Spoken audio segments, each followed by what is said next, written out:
Hi, I'm Jeffrey Smith from the Institute for Responsible Technology, and I'm so blessed by being here in Maui. And I understand that this is a pivotal point in determining the future of this island. Now, the biotech industry has its future. They have it marked out. They want to take over more land, continue to spray chemicals. I think it's like 2 to 4 tons a week in Kauai. It's just a tremendous amount of agricultural chemicals being sprayed in the Aina, on the land, and in the population, and it's affecting people. They're reporting a much higher percentage of birth defects and cancer on that island, especially in the areas around the spraying. Now, the biotech industry is going to say, how do we know that it's us? So it's not us because you can't prove it. Well, it shouldn't be up to us to have to prove the problem. It should be up to them to prove the safety before they expose the population. And it's not just this population, but the GMOs, the pollen from the genetically modified crops, cross-pollinate, and then it affects all living beings, the entire ecosystem, for all future generations. It's an irreversible genetic pollution. So here's why we cannot trust those companies that tell us, trust us, we're safe. Let's start with Monsanto. They're the biggest one. Monsanto told us that PCBs, Agent Orange, and DDT were safe. Now, we know that they knew that these were not safe. In fact, they had to disclose their internal memos about PCBs because of a lawsuit.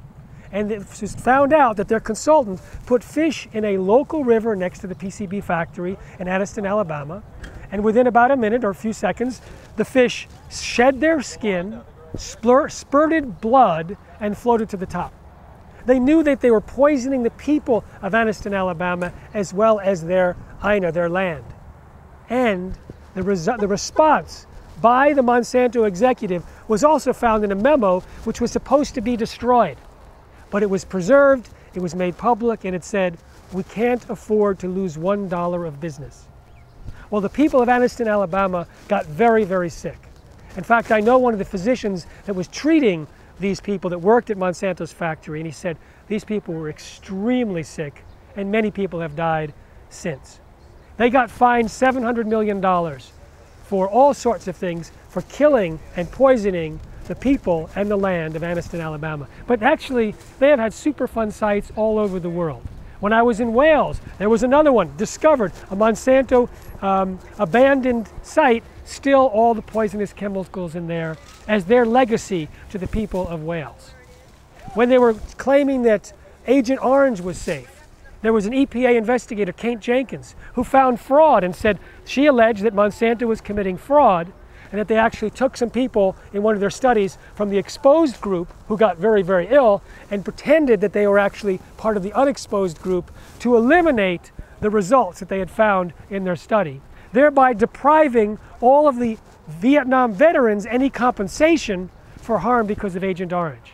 But unfortunately, the way that the biotech industry controls our government, the EPA, instead of investigating Monsanto, they investigated Kate Jenkins and made her life miserable. Now, I said that the biotech industry kind of controls the government. Now, that's not just a thought, a random thought. Take a look at the history of Michael Taylor.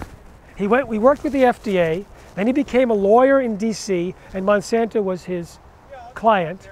Then he went back to the FDA to create the law for GMOs, the whole policy on GMOs for the government. And he said, we have no testing needed, no safety testing needed. Companies like Monsanto can determine if the foods are safe. Then he became Monsanto's vice president and chief lobbyist. And now he's back at the FDA as the US food safety czar. When their bovine growth hormone was being evaluated by the FDA, Monsanto's bovine growth hormone, we know that from a former Monsanto scientist, 3 scientists at Monsanto found so much cancer-promoting hormone in the milk from treated cows that the 3 Monsanto scientists refused to drink the milk thereafter, any milk, unless it was organic. One bought his own cow.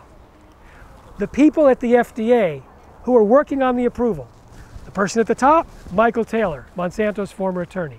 Then there was Margaret Miller. She worked at Monsanto and did the research on bovine growth hormone and then took a position as the head of the branch of the FDA that evaluated her own research. Then there was Susan Setchin, who was working under contract on RBGH for Monsanto and then became the chief reviewer for the FDA on recombinant bovine growth hormone. Now, Richard Burrows was a veterinarian, an expert at cows. He was working at the FDA and was appalled at how few studies they were doing before releasing this drug. He ordered more tests and was fired. He sued the FDA, and at the trial, it was admitted by his boss that it was being set up to be kicked out because he was slowing up the approval process. You see, the FDA is officially mandated to promote the biotechnology industry. And so, for example, on labeling, 93% of Americans want GMOs labeled, like in 64 other countries. But the FDA knows that 53% of Americans would avoid eating GMOs if they were labeled because they don't trust that they're safe. So to protect the economic interests of 5 GMO companies, they ignore the desire of 9 out of 10 Americans and say no labeling is necessary. So we cannot rely on the FDA to protect us because they say it's up to Monsanto to determine if the foods are safe. And we can't rely on Monsanto because of their history. And if you look at their research, it is clearly rigged to avoid finding problems. So with bovine growth hormone, for example, the FDA claimed that when the milk was from treated cows was pasteurized, 90% of bovine growth hormone found in the milk would be destroyed. It turns out they pasteurized the milk at 120 times longer than normal. But they only destroyed 19% of the hormone, not 90. So the researchers, supposedly independent, not really, added powdered hormone, artificial bovine growth hormone, to the milk at a huge quantity, 147 times the natural occurring level. They poured it in there. They then pasteurized that at 120 times longer than normal, and ended up killing 90% or destroying 90% of the hormone. Under those rigged conditions that would never occur in real life, that's what the FDA reported, just the results, saying we don't have to worry about bovine growth hormone because 90% is destroyed during digestion. If that went by too quickly, consider this one. Monsanto was trying to get their high lysine genetically engineered corn approved in Australia and New Zealand. And now they put a gene in from soil to produce the lysine and said, oh, don't worry about this new protein that's in the corn. It's safe because it's found in soil naturally, and people are exposed and eat soil all the time as residues on fruits and vegetables. So it has a history of safe use in the food supply. So a scientist, Dr. Jack Heinemann, called their bluff. He figured out what an average male American would eat per day in corn, and figured if that corn was Monsanto's high lysine corn, how much of that new protein would they ingest per day? Then he figured out how much of that protein is normally found in soil and how much soil an average male American would have to eat per day to get the same amount of protein that they would get eating the corn. It turns out the average male American would have to eat 24,000 pounds of soil per second every day in order to get the equivalent amount of this safe protein that has a history of safe use in the food supply. This is their logic. I have sat with scientists all over the world for the past 18 years, asking them to show me how Monsanto rigs its research. And they pull their hair out saying, Jeffrey, science is not done this way. In fact, I talked to Arpad Pusztai. He's the scientist who was supposed to figure out how to test for the safety of GMOs for the European Union. He was given a $3 million government grant. He was testing it with 20 or 30 people in 3 different institutes, figuring out what the protocols would be. He ended up figuring out that GMOs were dangerous, got fired, gagged, etc., and finally the gag order was lifted and his science was published. And I asked him, what was your most shocking moment, Dr. Pusztai? What was your most shocking moment? I figured it was when he was fired or discovered that GMOs were a problem. No, it was when he was given, while he was still a pro-GMO scientist in good standing, he was brought the actual submissions by the biotech industry, 600 or 700 pages, that got their 6 or 7 products approved in the UK. He was supposed to review it and give a report to the minister. He read the Monsanto and other biotech industry studies that got their products approved. And he said, Jeffrey, you know bad science, and this was bad science. It was flimsy, superficial, poor science. He said, I realized what I was doing and what they were doing was diametrically opposed. I was doing safety studies. They were doing as little as possible to get their foods on the market as quickly as possible.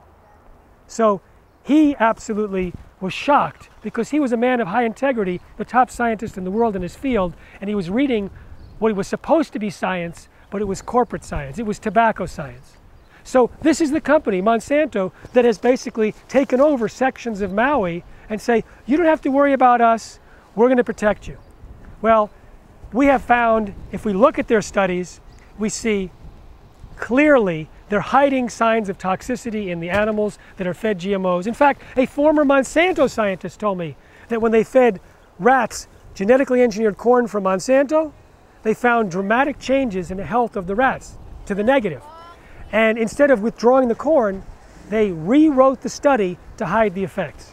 This was a former Monsanto scientist telling me. But it didn't surprise me because we've been analyzing their tobacco science for years, realizing what they're doing. So we cannot trust Monsanto, we cannot trust the government, we cannot trust even the county. They don't have the capacity to do the analysis and evaluation that's needed before we're exposed to these toxic products, including the chemicals, the pollen, and the plants, etc. So what's happening now in Maui and also in Kauai is citizens taking control. Because the county council didn't kick it out, the citizens have to do it. And so they'll have an opportunity to vote and say, wait a minute, you haven't proven this safe. We're seeing tremendous health problems in our children and changes in our land. This is not acceptable. The Constitution of Hawaii says we need to protect the land, the water, the air. And what's happening in Hawaii by the biotech industry is unconstitutional and unconscionable. So I am excited and proud about what's happening here as the citizens are rising up, using, in fact, an opportunity in the law that has never been used before, where they're going to have an opportunity to create law by submitting a number of petitions and having it on the ballot. And what a more perfect opportunity, where if the government is unable to do it, and it's affecting the people, and it's affecting the land and all future generations, it is a perfect thing not to believe those companies that say, trust us, but to say, wait a minute, let's slow down, let's create a moratorium, and only after you've proven to us that it's safe will we accept you as our good neighbor. Until then, you're disinvited. Thank you, Maui. Thank you, Kauai. Thank you, Hawaii. Safe eating.